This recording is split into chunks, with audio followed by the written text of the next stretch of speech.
ఓం నమో వెంకటేశాయ. అందరికీ నమస్కారం అండి. ఈరోజు వచ్చేసి తిరుమల తరువాయ భాగం తెలుసుకుందాము.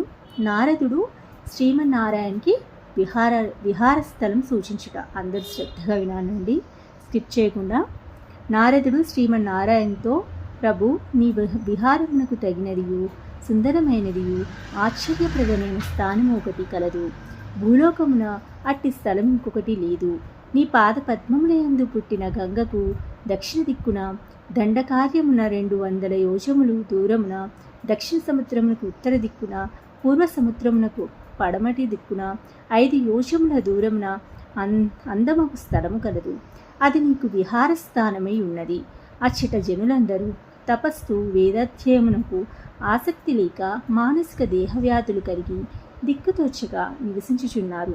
నీవు వారిని అనుగ్రహించుటకై చేసి ఉండవలనని ప్రార్థించగా, అంతటా శ్రీమన్నారాయణుడు, కలియుగంగా చోళరాజునకు చక్రవర్తి అను కుమారుడు కలుగును.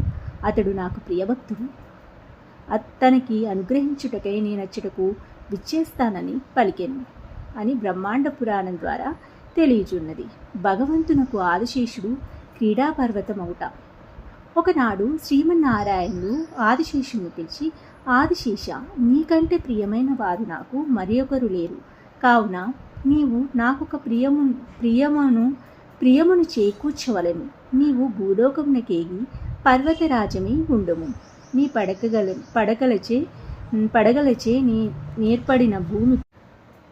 పడగలచే ఏర్పడిన భూమిపై నేను శ్రీదేవితో విహరింతును అని పలుకగా, అంత ఆదిశేషుడు శ్రీవారితో, స్వామి, శేషుని రూపమున నేను పర్వత రూపమును ధరించి ఉందును. మీరు లక్ష్మీదేవితో నా చర్యలయందు క్రీడించగలరు. ఈ ఆజ్ఞచే గంగాది నదులను పుష్కరిణులను సర్వకాలములందు నాపై నుండునుగాక. నాపై పుట్టిన చరాచరములన్నింటినీ మీ అనుగ్రహముచే నభిష్టములన్నీ సిద్ధించుగాక అని ప్రార్థించి భూలోకమున పర్వతరాజ్యమై వెలిసినని బ్రహ్మాండ పురాణం ద్వారా తెలియచున్నది. మరి తిరుమల యొక్క తర్వాయి భాగం నెక్స్ట్ ఎపిసోడ్లో తెలుసుకుందాం. ఈ భాగం నచ్చినట్లయితే లైక్, షేర్, సబ్స్క్రైబ్.